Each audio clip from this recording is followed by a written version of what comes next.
اعوذ باللہ من الشیطان الرجیم بسم اللہ الرحمن الرحیم۔ مسند احمد میں ہے کہ رسول اللہ صلی اللہ علیہ وسلم نے فرمایا کہ پہلے زمانے میں ایک بادشاہ تھا، اس کے ہاں ایک جادوگر تھا۔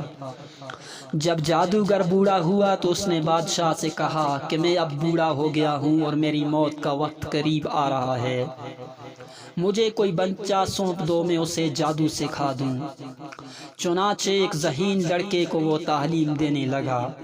لڑکا اس کے ہاں جاتا تو راستے میں ایک راہب کا گھر پڑتا، جہاں وہ عبادت اور وعظ و نصیحت میں مشغول ہوتا۔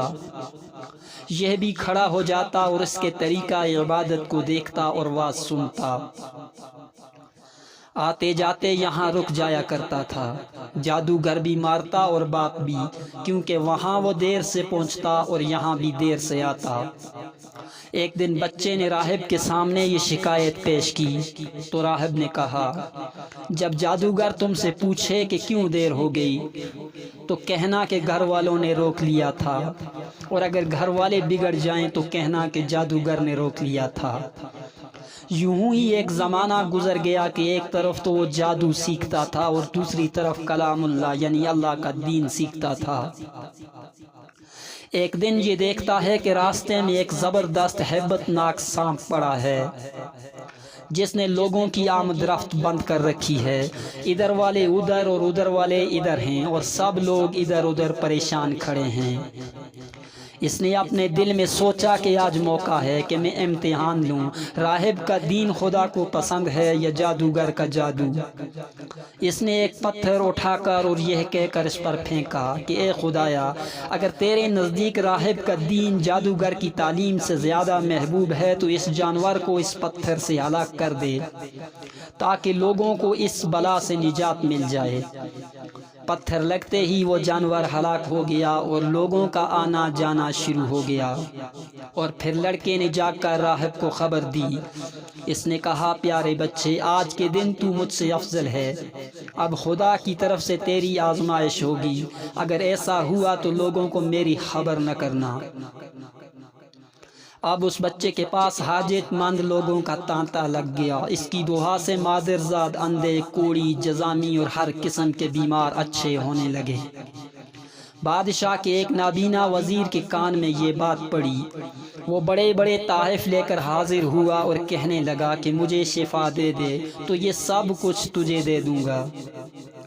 اس نے کہا کہ شفا میرے ہاتھ میں نہیں، میں تو کسی کو شفا نہیں دے سکتا، شفا دینے والا اللہ وحدہ لا شریک ہے، اگر تو اس پر ایمان لانے کا وعدہ کرے تو میں دعا کروں۔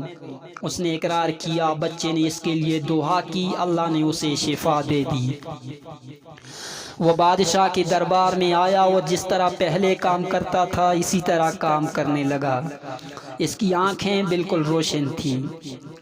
بادشاہ نے متعجب ہو کر پوچھا کہ تجھے آنکھیں کس نے دیں؟ اس نے کہا، میرے رب نے۔ بادشاہ نے کہا، ہاں یعنی میں نے دی ہیں۔ وزیر نے کہا، نہیں، میرا اور تیرا رب صرف اللہ ہے۔ اب بادشاہ نے اس کی مار پیٹ شروع کر دی اور طرح طرح کی تکلیفیں دیں اور پوچھنے لگا، تجھے یہ تعلیم کس نے دی؟ آخر اس نے بتایا کہ میں نے اس بچے کے ہاتھ پر اسلام قبول کیا ہے۔ اس نے اسے بلایا اور کہا کہ اب تم جادو میں کامل ہو گئے ہو، اندھوں کو دیکھتا اور بیماروں کو تندرست کرنے لگے ہو۔ اس نے کہا، غلط ہے، میں کسی کو شفا نہیں دے سکتا اور نہ میں جادوگر ہوں، شفا اللہ کے ہاتھ میں ہے۔ وہ کہنے لگا، اللہ تو میں ہی ہوں۔ اس نے کہا، ہرگز نہیں۔ بادشاہ نے کہا، پھر تو میرے سوا کسی اور کو رب مانتا ہے؟ تو اس نے کہا کہ میرا اور تیرا رب صرف اللہ ہے۔ اس نے اب اس بچے کو طرح طرح کی سزائیں دینی شروع کر دیں، یہاں تک کہ راہب کا پتہ لگا لیا اور راہب کو بلا کر کہا کہ اسلام کو چھوڑ دے۔ اس نے انکار کیا تو بادشاہ نے اسے آرے سے کٹوا دیا۔ پھر اس نوجوان سے کہا کہ تو بھی دین اسلام سے پھر جا۔ اس نے بھی انکار کیا تو بادشاہ نے اپنے سپاہیوں کو حکم دیا کہ اسے فلاں پہاڑ کی چوٹی پر لے جاؤ، وہاں پہنچ کر بھی اگر دین سے باز آ جائے تو اچھا ہے، ورنہ وہیں سے دھکا دے دیں۔ چنانچہ سپاہی اسے پہاڑ کی چوٹی پر لے گئے۔ جب اس سے دھکا دینا چاہا تو اس نے اللہ سے دعا کی کہ اے خدا، جس طرح تو چاہے مجھے ان سے نجات دے۔ اس دعا کے ساتھ ہی پہاڑ ہلا اور سب سپاہی لڑک گئے، صرف وہی بچہ ہی باقی رہا۔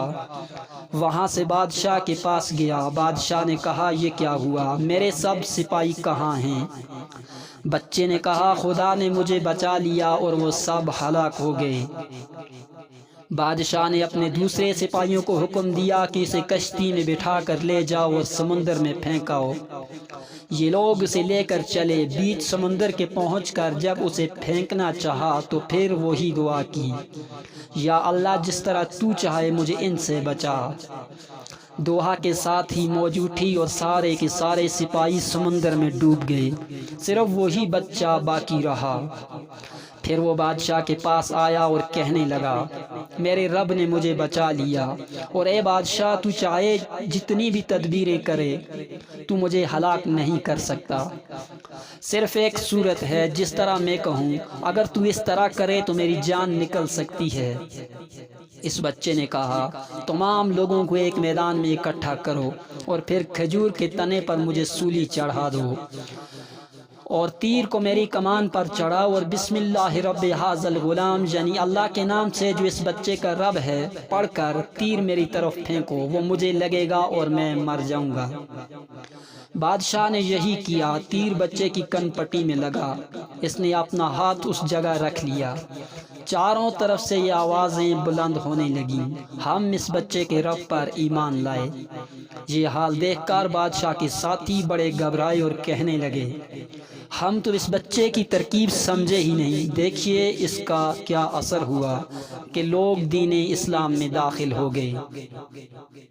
ہم نے تو اسے اس لیے قتل کیا تھا کہ کہیں اس کا مذہب نہ پھیل جائے، لیکن جو ڈر تھا سامنے آ ہی گیا اور سب لوگ مسلمان ہو گئے۔ بادشاہ نے کہا، اچھا یہ کرو کہ تمام محلوں اور راستوں میں خندقیں کھدواؤ، ان میں لکڑیاں بھرو اور آگ لگا دو، جو اس دین سے پھر جائے چھوڑ دو اور دوسرے کو اس میں پھینک دو۔ مسلمانوں نے صبر شکیب اور سہارے کے ساتھ آگ میں جلنا منظور کیا اور اس میں کودنے لگے۔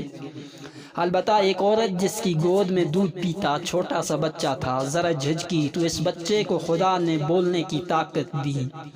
اس نے کہا، اماں کیا کر رہی ہو؟ تم تو حق پر ہو، صبر کرو اور اس میں کود پڑو۔ وما